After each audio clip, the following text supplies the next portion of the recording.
Hi, Brother Denny here. I would like to say I have seen God at His best. I'd like to give this testimony, and I just want to make sure everyone understands when I give these testimonies. I give several of them, and I'm probably going to do a lot more. It's all to glorify God. It's not about me. And that's important that we tell that. And I'm sure if you watch my videos, you understand. But there was a time in my life when, it's been actually 3 years ago, and being in the ministry now, I was doing a Sunday morning thing. It's actually a nursing home, and helping out and doing what I can do. And so in that, I'm sometimes the greeter on Sunday morning. So I greet people, especially new people that come in. You know, there's a lot of different ones. If they come in for to stay, or they're just there for rehab, and people in rehab will come in and so anyway, there was a time when a fellow come in and I greeted him like I would anybody else, and told him my name, and he told me his first name, and I said, I said that's something. I said his name was Dallas, and I said, I knew a guy one time. I said his name was Dallas. I said it's not a common name, I said my wife and I was standing there, and the guy said, well, my last name, and he told what his last name was. And when he did, my wife just walked away. I mean, she just gone. And because when he told me his last name, I realized I did know this guy. And I hadn't seen him for 40 years. It had been 40 years. And anyway, so I said, do you know me? And he said, no. He said, I don't know you. Well, I said, well, see if I can, I want to tell you a story. I said, 40 years ago, I said, my wife and I said, we were taking her friend home from work, and I said, we pulled up in the driveway, and I said, pulled up, the driveway kind of went up by the door, and I said, somebody stuck a shotgun out the door, and I said, just started shooting. I said, shot the headlights out of the car and just shot the car all up. And I said, I said, that's something, man. And he goes, I said, you remember that story? And he said, yeah, I do. He said, I said, do you know who it was? He said, it was me. I said, yeah, it was you. And I didn't have no hatred for this guy. I really didn't. Anyway, we went on with church, and it was like an hour long, and this fella, he sat there and he listened. And afterwards, I went over, and before I left, he started down the hall, going to go out the door to go down the hall, and I stopped him. I said, hey, Dallas, I said, I said, I want to tell you something. I said, that could end up a whole lot different. I said, you could have killed me. And I said, when you shot at me, and I said, I'd have been dead. And I said, you'd have went to prison. I said, I'm sure. But I said, you got to understand. I said, God has a better plan. I asked him what he was doing. That's when he told me about the stroke he'd had and why he was there. So anyway, we went on home, my wife and I, and the first thing that I usually do when we go home is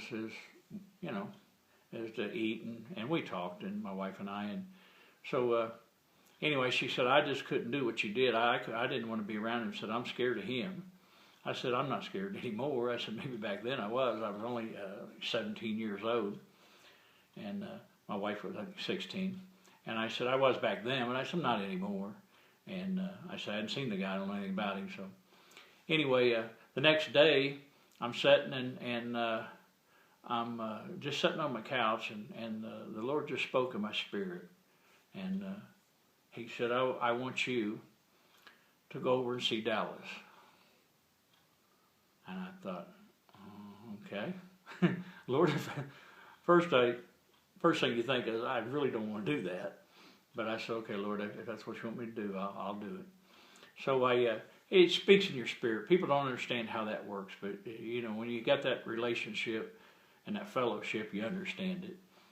So I got dressed. I headed over there and driving in my car, and I do a prayer when things like that are happening. I say, Lord, I'm just going to walk by faith and not by sight. I don't know what your plan is, but that's the way I'm going to handle it. And I don't think about what I'm going to say, what I'm going to do. I just leave it in God's hands. So I pulled up to the place and started to get out of my car, and I got the door open and started to get out. And you've heard me say that I give Bibles away. And the Lord spoke my spirit again. He said, get a Bible. Bring a Bible in. I said, okay, Lord. So I usually know what that means.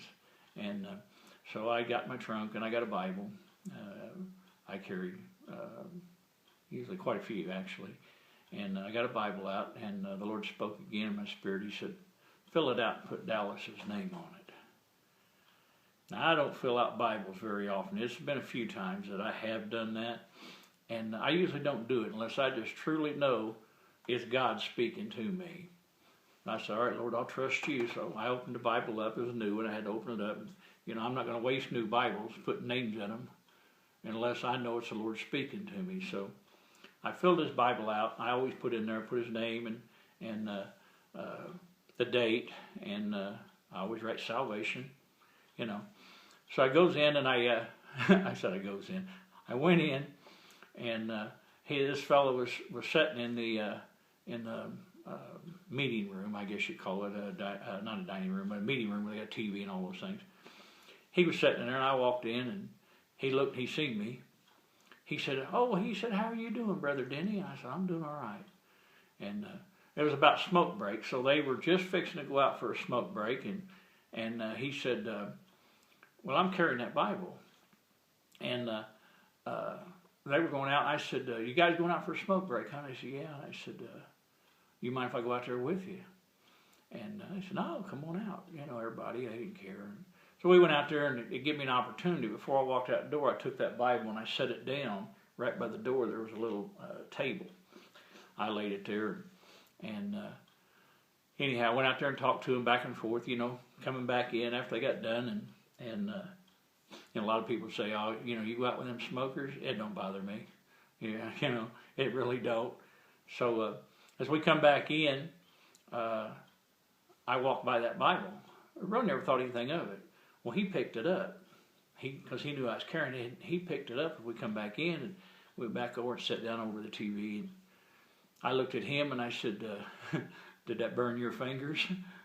He said, no, it didn't burn my fingers. And anyway, we got to talking there. I said, well, what about your brothers? I said, I know you had two brothers. And he said, he told me the oldest one. He said, both of my brothers, he said, are gone. He said, they both died. And he's about the same age I was. And I said, well, the oldest one, I said, so he passed on, huh? And he said, yeah, he did. And he said, I got a question to ask you. He said, maybe you can answer for me. He said, now my oldest brother, he said, I got to tell you, he said, I believe he went to hell. He said, I really do. And I said, well, what about your other brother, which was, he was the next one down. He said, well, they told me, I don't know, said preacher came in and talked to him, and they did some praying or something or another, is the way he explained it to me. He said, and they said that he was going to go to heaven for that. I said, you believe that? He said, I don't think it happens that way. And I said, really? So, because he was a different kind of guy. He really was. He was a hard guy. So anyway, we just sat there and we talked some more, and the Spirit of God just touched me, and I said, Dallas, I got to say something to you. He said, what's that? I said, your two brothers are gone. And I said, you're left here. And I said, you're having some problems. And I said, I truly believe your problem is you're afraid you ain't going to make it, and you're going to go to hell too. And he looked at me, and I said, you're scared. He said, yeah, I really am. He said, I am scared. I said, well, God has a plan, and I explained to him about Jesus and told him, I said, what the Bible says, Romans 10:9, if you'll confess with your mouth, believe in your heart. And I did all those things, and I said, if you want to pray right now, I said, I'll pray with you. I said, it doesn't have to be in a church. I said, we're sitting right here. I said, just give me your hand, and I reached my hand out to him, and he took my hand, and him and I prayed together, and he gave his heart to the Lord. And I thought how awesome that was. How awesome that was. How God had put that together. So we sat there and I said, Dallas, I want to ask you a question. I said, do you believe, I said, that God knows you before you was born? I said, it's what the Bible says. He said, I don't know if I believe all that. He said, I don't know what I believe, tell you the truth. He said, but you're telling me we prayed a prayer. I said, yeah. I said, you know, Jesus said, I'll make you fishers of men. I said, as I tell people, I said, he never told me he'd make me a cleaner. And we just kind of laughed because I figured, you know, it's God's drawing, not mine. And I said, well, I'm going to tell you something. I said, you know, God loved you so much. I said, he told me at home, I said, to get over here and see you. And I said, so I came. And I said, I got a Bible for you. And he said, you do? And I said, yeah, that Bible laying right there. I said, that's yours. He said, it is? Yeah. I said, I'm giving it to you. So he picked it up and I said, I want you to read something in there. Well, he opens the Bible and he starts about in the middle, like most people do, open in the middle. He says, what do you want me to read? I said, oh no. I said, it's in the very front. I said, I want you to read it in the very front. I said, the very front page. So he opened that up and I mean, he just stopped. And he looked at that and he stared at that and the tears in his eyes. And I said, what do you think that means? He said, that's my name. I said, yeah. I said, did you notice? I said, I didn't touch that Bible. You did. You carried it over here. I said, I haven't had my pen out. I haven't done anything. I said, God loved you that much. I said that he told me in advance that he was going to draw you today. And I said, that's how much God loved you. And I mean, the tears just rolled down his face then. And you know, it's hard when people look at something like that and they look and they see their name and their salvation and how God had spoken ahead of time. And I said, you know, so I like to share that story. And, you know, every time I'd go over there, so that man would come up to me and he was big. He's bigger than I was. And he'd hug me. And it was like a big bear. Got a hold of me and give me a hug. So I just want to share this testimony. When, you know, I tell people, I say, I have seen God at his best.